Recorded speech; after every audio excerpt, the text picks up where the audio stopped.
Assalamualaikum warahmatullahi wabarakatuh.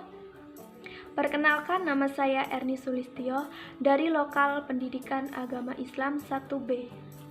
NIM-nya 20531053. Baiklah, langsung saja di sini saya akan menjelaskan tentang pembagian hadis berdasarkan jumlah perawinya. Pembagian tersebut itu ada hadis mutawatir dan hadis ahad. Pertama-tama saya akan menjelaskan tentang hadis mutawatir. Pengertian hadis mutawatir itu sendiri secara bahasa atau etimologi. Kata mutawatir itu berarti mutatabi, yakni berturut-turut. Maksudnya adalah beriring-iringan atau berturut-turut antara satu dengan yang lainnya. Kemudian secara istilah hadis mutawatir adalah sebagai berikut.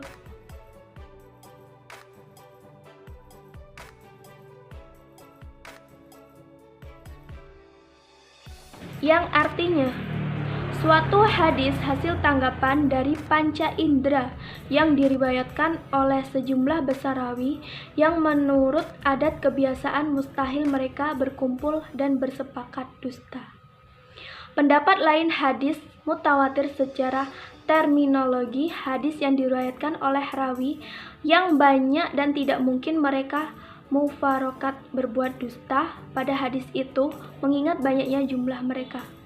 Jadi, hadis mutawatir adalah hadis yang diriwayatkan oleh sejumlah bilangan rawi dalam tiap-tiap tingkatan sanadnya, di mana secara akal mustahil mereka akan sepakat menyalahi hadis tersebut. Hadis ini memiliki syarat-syarat. Yang pertama itu dengan tanggapan panca indera dengan ungkapan kami telah mendengar, kami telah melihat, atau kami telah merasakan.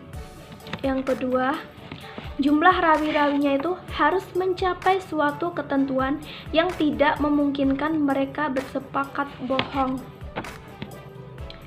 Ada Abu Thayyib menentukan sekurang-kurangnya 4 orang pendapat tersebut, yang dikiaskan dengan banyaknya saksi yang diperlukan hakim untuk tidak memungkinkan bersepakat dusta. Kemudian yang kedua ada Ashabu Syafi'i menentukan minimal 5 orang. Pendapat tersebut mengkiaskannya dengan jumlah para nabi yang mendapat gelar ulul azmi. Kemudian yang ketiga, sebagian ulama menetapkan sekurang-kurangnya 20 orang yang difirmankan oleh Quran surat Al-Anfal ayat 65. Kemudian syarat yang ketiga, adanya keseimbangan jumlah antara rawi-rawi dalam tokbakoh atau lapisan pertama dengan jumlah rawi-rawi dalam tokaboh berikutnya. Kemudian ada klasifikasi hadis mutawatir. Yang pertama itu ada hadis mutawatir lafzi. Adalah hadis yang diriwayatkan oleh banyak perawi dengan redaksi lafaz dan makna dari redaksi lafaz sama. Contohnya sebagai berikut.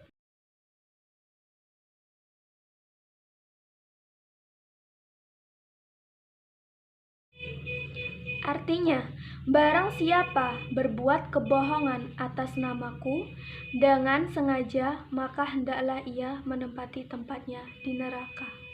Kemudian ada hadis mutawatir manawi, yaitu yang rawinya berlainan dalam penyusunan redaksi lafaznya, tetapi makna masing-masing redaksi lafal tersebut prinsipnya sama. Contohnya adalah hadis tentang mengangkat tangan di kala berdoa. Ayatnya adalah sebagai berikut.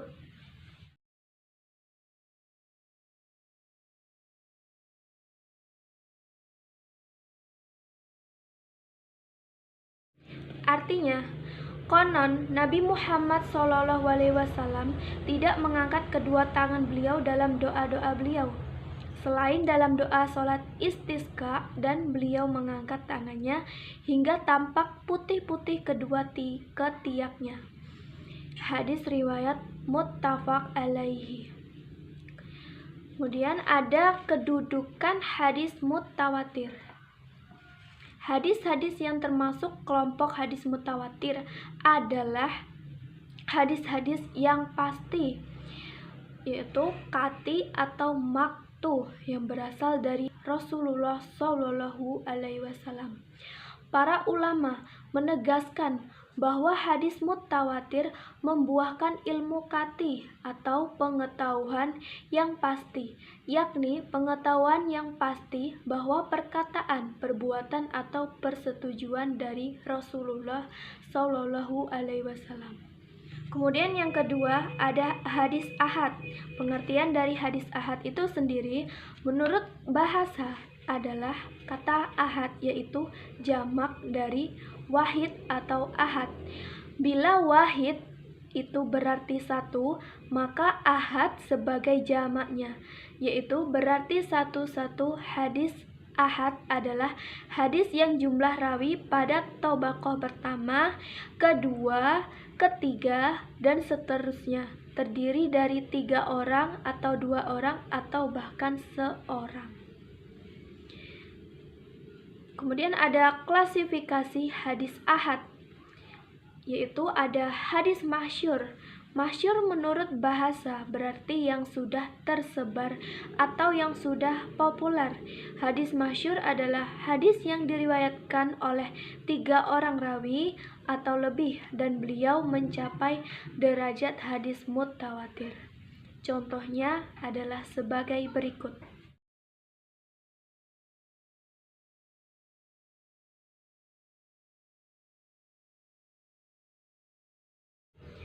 Artinya, Rasulullah Shallallahu Alaihi Wasallam bersabda, seorang Muslim itu ialah orang yang menyelamatkan sesama Muslim lainnya dari gangguan lidah dan tangannya.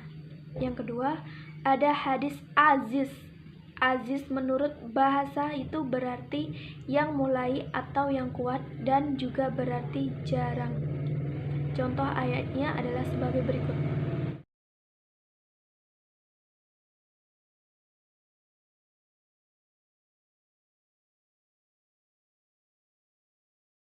Artinya, sabda Nabi Shallallahu Alaihi Wasallam, tidaklah sempurna iman salah seorang daripadamu, sehingga aku lebih dicintainya daripada ia mencintai dirinya sendiri, orang tuanya, anak-anaknya, dan manusia seluruhnya.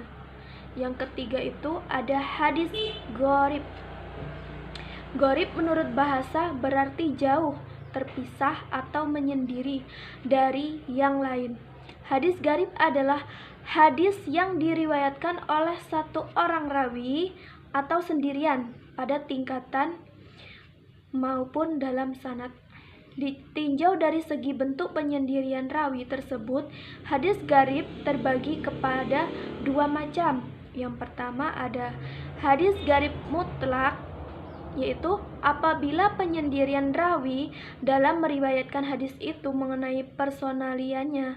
Penyendirian rawi hadis gharib mutlak ini harus berpangkal di tempat aslus sanad, yakni tabi'in, bukan sahabat.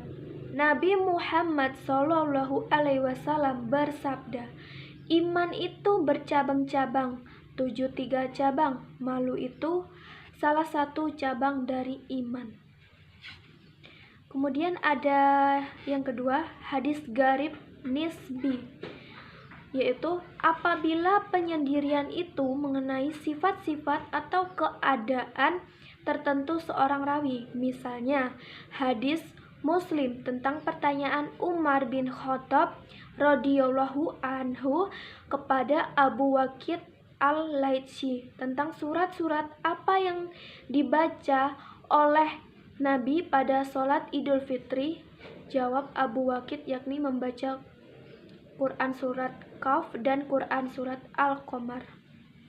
Yang ketiga, ada kedudukan hadis ahad, yaitu bila hadis mutawatir dapat dipastikan sepenuhnya berasal dari Rasul Shallallahu Alaihi Wasallam, maka tidak demikian hadis ahad. Hadis ahad itu tidak pasti berasal dari Rasulullah Shallallahu Alaihi Wasallam, tetapi diduga atau zani dan maznun berasal dari beliau, tetapi kedudukan hadis ahad sebagai sumber ajaran Islam berada di bawah kedudukan hadis mutawatir. Kemudian perbedaan hadis mutawatir dengan hadis ahad terdapat pada jumlah rawi yang meriwayatkan kedua hadis tersebut. Jumlah perawi hadis untuk hadis ahad lebih sedikit jika dibandingkan dengan jumlah perawi yang meriwayatkan hadis mutawatir. Hadis jika ditinjau berdasarkan jumlah perawinya terbagi menjadi dua bagian. Yang pertama adalah hadis mutawatir, merupakan hadis yang diriwayatkan oleh banyak perawi yang jumlah membuat tidak ada kemungkinan oleh perawi untuk membuat kesepakatan berbohong atau kesepakatan untuk membuat hadis palsu. Yang kedua adalah hadis ahad, merupakan salah satu hadis yang jumlah perawinya belum memenuhi jumlah syarat hadis mutawatir. Hadis ahad terbagi menjadi 3 jenis hadis, yaitu hadis masyhur, hadis aziz, dan aziz gharib. Baiklah, itu tadi penjelasan materi tentang pembagian hadis berdasarkan jumlah perawinya. Kurang lebihnya saya mohon maaf, pada Allah saya mohon ampun. Saya akhiri, wabillahi taufik wal hidayah. Wassalamualaikum warahmatullahi wabarakatuh.